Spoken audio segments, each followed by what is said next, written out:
તમે હાજરી આપી એ બદલ આપ સર્વેનો આભાર.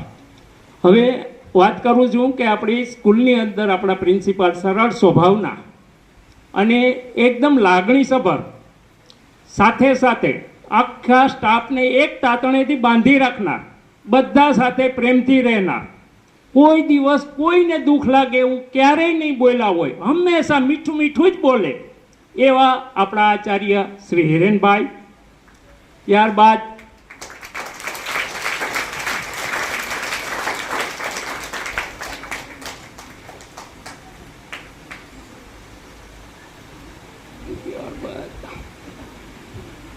જે શરૂઆતના સાથી અને વિદાયના સહભાગી કહી શકાય.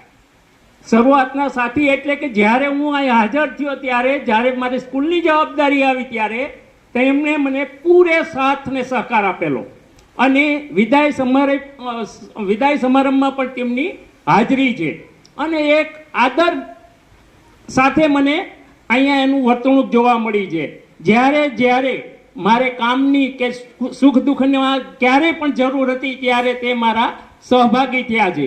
એક નાની ઉંમરની અંદર કૌટુંબિક જવાબદારીની સાથે સાથે વ્યવહારિક જવાબદારીઓ અને એ જવાબદારીઓની મુશ્કેલીઓનો સામના કરનાર આપણા મયુરભાઈ. અને ત્યાર પછી લઈએ તો આપણા જેને અમે લાકડાનો ઘોડો કહીએ છીએ, અને ઘોડો હંમેશા કોઈ દિવસ એક જગ્યાએ બેસે જ નહીં, સતત દોડતો હોય. એવી રીતે જ્યારે રજાના દિવસો હોય કે વેકેશન હોય પણ એની અવશ્ય હાજરી શાળાની અંદર હોય અને એક શૈક્ષણિક કાર્ય કરતા હોય એવા અમારા સુરેશભાઈ. અભ્યાસિક પ્રવૃત્તિની સાથે સાથે એક સ્પોર્ટમેન સ્પિરિટ, જેને સ્પોર્ટ ખૂબ જ પ્રિય છે અને કોઈ દિવસ કોઈને પણ કામમાં કોઈ દિવસ ના નથી પાડી. હંમેશા બધાનું કામ એ હસતા મોઢે કરતા હોય. ગમે ત્યાં જવાનું હોય, બીઆરસી જવાનું હોય, રાણાવાવ જવાનું હોય, સીઆરસી જવાનું હોય, ચોપડા ભરવા જવાનું હોય, તો તે ખુલ્લા મનથી કામ કરનાર અને વિદ્યાર્થીના સૌથી નજીકના અને સૌથી પ્રિય શિક્ષક એવા અમારા સંજયભાઈ. ત્યારબાદ જે શાયરીના કલાકાર, ભજનના કલાકાર અને એક વાર્તાના કલાકાર, જેને બાળકો શનિવારે આતુરતાપૂર્વક રાહ જોઈ રહ્યા હોય અને ડાયટની અંદર જ્યારે તાલીમ હોય ત્યારે પણ શિક્ષકો એની વાર્તાનો લાભ લેતા હોય અને પોતાની રીતે પોતાની લાઈફમાં મસ્ત રીતે જીવનાર અને એક ગાર્ડનિંગ સુપરવાઇઝર તરીકે એ ફરજ બજાવતા એવા આપણા ભરતભાઈ.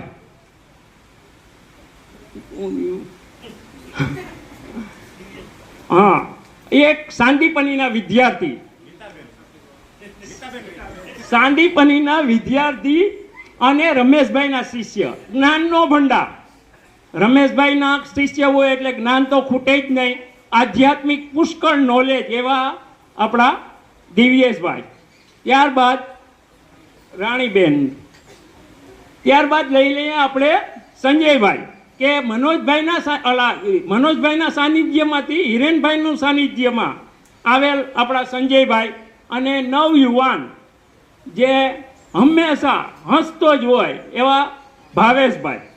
આ ઉપરાંત શાળાકીય જવાબદારીઓની સાથે સાથે કૌટુંબિક જવાબદારીઓ તેમજ વ્યવહારિક જવાબદારીઓ નિભાવનાર અને બધા હળીમળીને કામ કરનારા. કોઈ દિવસ એક પણ કામ એવું નહીં હોય કે તે કોઈ પણનું માનવું નહીં હોય એવું નહીં બન્યું હોય. બધા સાથે મળીને કામ કરનારો અમારો મહિલા સ્ટાફ.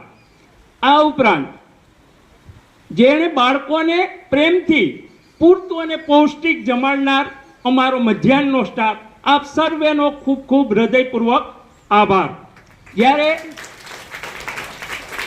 2000ની સાલની હું અંદર જ્યારે આ સ્કૂલની અંદર આવ્યો ત્યારે અહીંયા અમારે બે શિક્ષક, વડીલ શિક્ષક હતા. એક ગણપતભાઈ અને એક અજયભાઈ. એ વય નિવૃત્તિને કારણે એ રિટાયર્ડ થતાં સ્કૂલની જવાબદારી મારી ઉપર આવી. એ સમયે અમે 3નો સ્ટાફ, મયુરભાઈ, હું ને મારા મિસિસ. હવે શરૂઆત ક્યાંથી કરવી એ વિચાર આવતો, પણ એક નક્કી કર્યું, જવાબદારીની સાથે સાથે એક નક્કી કર્યું કે નહીં, સ્કૂલને કંઈક આગળ લઈ જવાની જરૂર છે. અને એ મહેનત કરી અને એ મહેનત અમને 2008ની અંદર ફળી અને એને ફળરૂપે અમને 2008નો શ્રેષ્ઠ શાળા તરીકેનો ગુણવત્તા એવોર્ડ પ્રાપ્ત થયેલો. ત્યારબાદ 2014ની અંદર આ કમાન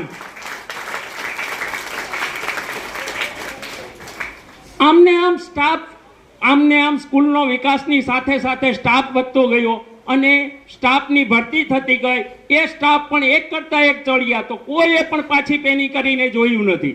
બધાએ ખૂબ મહેનત કરી અને સ્કૂલને આગળ લાવવામાં મહત્વનો ભાગ ભજવ્યો. 2014ની અંદર જ્યારે એકટાટ શિક્ષક તરીકે હિરેનભાઈની ભરતી થઈ ત્યારે એ પણ સ્કૂલને આગળ લાવવામાં એના અથાગ પ્રયત્નો ચાલુ છે અને ચાલુ રહેશે એવી પણ મારી અપેક્ષા. આમ 25 વર્ષની અંદર આ શાળાની અંદર જ્યારે નોકરી કર્યા પછી વિદાયનો સમારંભ આવ્યો અને આ વિદાયની સાથે સાથે મારે એક પરિવારને છોડવાની જ્યારે નોબત આવી ત્યારે ખૂબ જ દુઃખ થાય છે. આ 25 વર્ષની અંદર કોઈ પણ જાણતા કે અજાણતા મારાથી કોઈને પણ કંઈ કહેવાઈ ગયું હોય તો હું હૃદયપૂર્વક ખૂબ માફી માગું છું. બાકી મારી સાથે સાથે ધોરણ 8ના બાળકોની પણ વિદાય છે. એ પણ અહીંથી 1 થી 8 ધોરણ પૂર્ણ કરી અને શાળા છોડીને જવાના છે. અને આ ક્લાસ એવો હોશિયાર છે કે અત્યાર સુધી મેં આવો ક્લાસ ક્યારેય જોયો નથી. એકદમ પ્રેમાળ, એકદમ લીડરશીપ, એના એકદમ સ્નેહભર્યું વાતાવરણ ક્રિએટ કરનાર અને વિદ્યાર્થીને શિક્ષકો પ્રત્યે આદર અને આત્મીયતા કેળવનાર આ બધા ગુણો ડંકી શાળા તમારે હંમેશા યાદ રાખશે. અહીંથી તમે છોડી અને બીજી શાળાએ જવાના જુઓ, ત્યાં તમારું